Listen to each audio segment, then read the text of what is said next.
मेरे प्यारे दोस्तों, भाइयों और बहनों, आप सबका राधा कृष्ण भक्ति ज्ञान चैनल में स्वागत है। आज मैं आप सबको शिव महापुराण की कथा सुनाने जा रही हूँ, जो कि बड़ी अच्छी और बड़ी रोचक है, जिसको सुनने से भगवान भोलेनाथ बड़े ही प्रसन्न होते हैं। तो बोलिए विघ्नहर्ता गणेश भगवान की जय, उमापति महादेव की जय।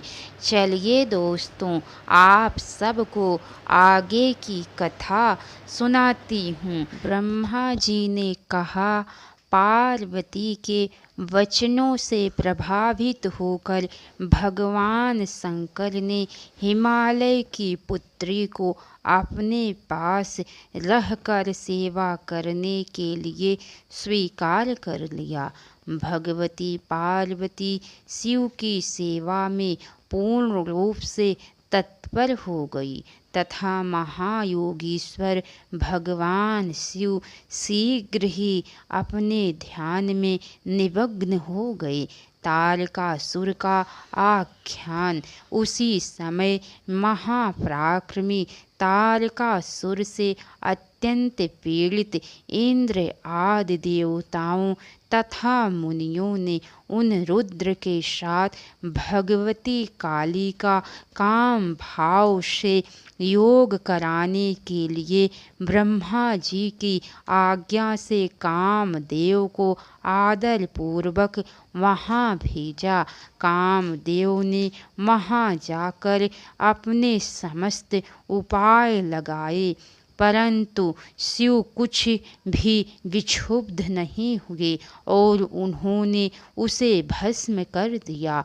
आगे के अध्यायों में नारद जी के पूछने पर ब्रह्मा जी तारकासुर की उत्पत्ति तथा शंकर जी के द्वारा कामदेव को भस्म करने एवं अनुग्रह करने की कथा का विस्तार से वर्णन करते हुए इसका संक्षेप से इस प्रकार है। कश्यप की सबसे बड़ी पत्नी दिति थी। उसके 2 पुत्र हिरण्याक्ष एवं हिरण्यकशिपु हुए। भगवान विष्णु ने वाराह एवं नरसिंह रूप धारण कर उन दोनों का वध किया। तत्पश्चात देवगण निर्भय एवं सुखी रहने लगी। इससे दिति दुखी हुई और वह कश्यप की शरण में गई तथा उनकी सेवा कर पुनः गर्भ धारण किया। देवराज इंद्र ने अवसर पाकर उसके गर्भ में प्रविष्ट होकर उसके गर्भ के टुकड़े टुकड़े कर दिए। उसके गर्भ से 49 पुत्र उत्पन्न हुए। वे सभी पुत्र मरुत नाम के देवता हुए और स्वर्ग को चले गए। दिति ने पुनः तपस्या कर गर्भ धारण किया और देवताओं के समान बलवान वज्रांग नाम के पुत्र को जन्म दिया। वह जन्म से महाप्रतापी और बलवान था। वारांगी इसकी पत्नी थी। इनसे एक महाप्रतापी असुर का जन्म हुआ, जिसका नाम तारकासुर रखा गया। तारकासुर ने अपनी माता से आज्ञा प्राप्त कर घोर तपस्या प्रारंभ कर दी। उसकी तपस्या से प्रसन्न होकर ब्रह्मा जी वर देने को प्रकट हुए। तारकासुर ने ब्रह्मा जी से वर मांगते हुए कहा, हे प्रभु, आपके बनाए हुए इस समस्त लोक में कोई भी पुरुष मेरे समान बलवान न हो और शिव जी के वीर्य से उत्पन्न हुआ पुत्र देवताओं का सेनापति बनकर जब मेरे ऊपर शस्त्र प्रहार करे तब मेरी मृत्यु मृत्यु हो। इसके अनंतर वह दुरात्मा असुर तीनों लोकों को अपने अधीन कर स्वयं इंद्र बन बैठा। उससे पीड़ित हुए समस्त इंद्र आदि देवगण अनाथ तथा अत्यंत व्याकुल होकर ब्रह्मा के पास आए। ब्रह्मा जी से प्रार्थना कर उन्हें अपना कष्ट सुनाया। ब्रह्मा जी ने कहा, हे देवताओं, मेरे वरदान से ही वह असुर इतना बलवान हुआ है। अब उसे मारने का एक ही उपाय है कि हिमवान की पुत्री पार्वती से भगवान शंकर का विवाह संपन्न हो जाए। भगवान शंकर तपस्या में लीन है। किसी प्रकार उनकी तपस्या भंग हो जाए एवं वे सकाम होकर शिवा की अभिलाषा करे, ऐसा उपाय करना चाहिए।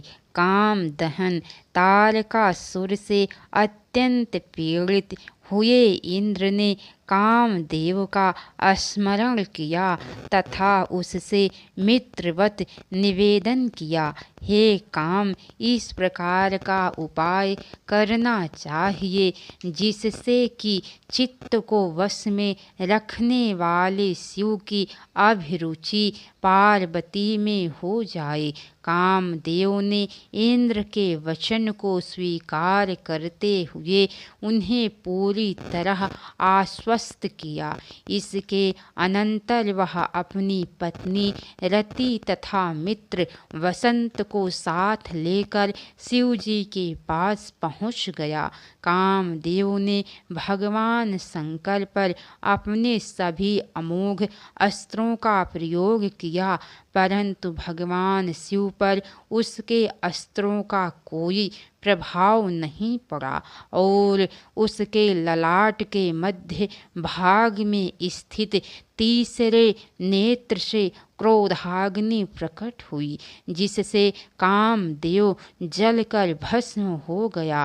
कामदेव के भस्म हो जाने पर रति अत्यंत दुखित होकर विलाप करने लगी। रति का दुख देखकर देवतागण भगवान शिव से अत्यंत कातर होकर उसका दुख दूर करने की प्रार्थना करने लगी। देवताओं की प्रार्थना से प्रसन्न होकर शिव जी ने वरदान देते हुए कहा, रति का शक्तिशाली पति अभी तक अनंग रहेगा जब तक श्री कृष्ण का धरती पर अवतार नहीं हो जाता। कामदेव को भस्म करके महादेव जी के अंतर ध्यान हो जाने पर उनके विरह से पार्वती अत्यंत व्याकुल हो गई। उन्हें कहीं भी शांति नहीं मिल रही थी। पिता के घर जाकर जब वे अपनी माता से मिली, उस समय पार्वती ने अपना नया जन्म हुआ माना। नारद जी द्वारा पार्वती को पंचाक्षर मंत्र का उपदेश। एक दिन इंद्र की प्रेरणा से इच्छा अनुसार घूमते हुए नारद जी हिमालय पर्वत पर पहुँचे। हिमवान ने उनका सत्कार किया और अपनी कन्या के चरित्र का पूरा वर्णन सुनाया। नारद जी गिरजा से भगवान शिव का भजन करो ऐसा कहकर वहाँ से विदा हुए। वहाँ से वे भगवती काली के पास आ गए और उन्हें संबोधित करके उनके लिए हितकारी वचन कहने लगे। हे शिवे, तुम्हारे स्वामी महेश्वर विरक्त और महायोगी हैं।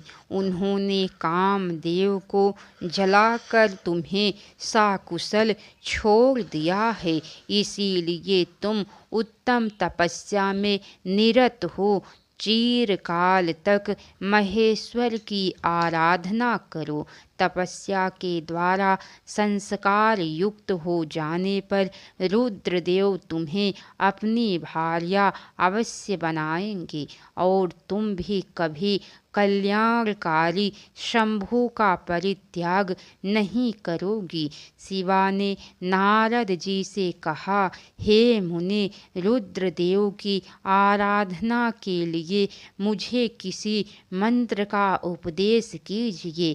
ब्रह्मा जी बोले, हे नारद, पार्वती का यह वचन सुनकर आपने पंचाक्षर मंत्र नमः शिवाय का उन्हें विधि पूर्वक उपदेश देते हुए कहा। यह मंत्र राज सब मंत्रों का राजा, मनोवांछित फल प्रदान करने वाला, शंकर को बहुत ही प्रिय तथा साधक को भोग और मोक्ष देने वाला है। हे शिवे, नियमों में तत्पर रहकर उनके स्वरूप का चिंतन करती हुई तुम पंचाक्षर मंत्र का जप करो। इससे शिवजी शीघ्र ही संतुष्ट होंगे। इसके आगे की कथा दोस्तों आप सबको कल सुनने को मिलेंगी। तो कैसी लगी कथा लाइक करके कमेंट बॉक्स में ज़रूर बताइएगा। तो बोलिए हर हर महादेव। अब तक की सारी वीडियो देखने के लिए आप सबको बहुत बहुत धन्यवाद। राधे राधे दोस्तों कथा में जहाँ कहीं भी कुछ भी गलती हुई हो तो उसके लिए आप सब क्षमा कीजिएगा। आप सबसे मैं बारंबार क्षमा मांगती हूँ। राधे राधे दोस्तों।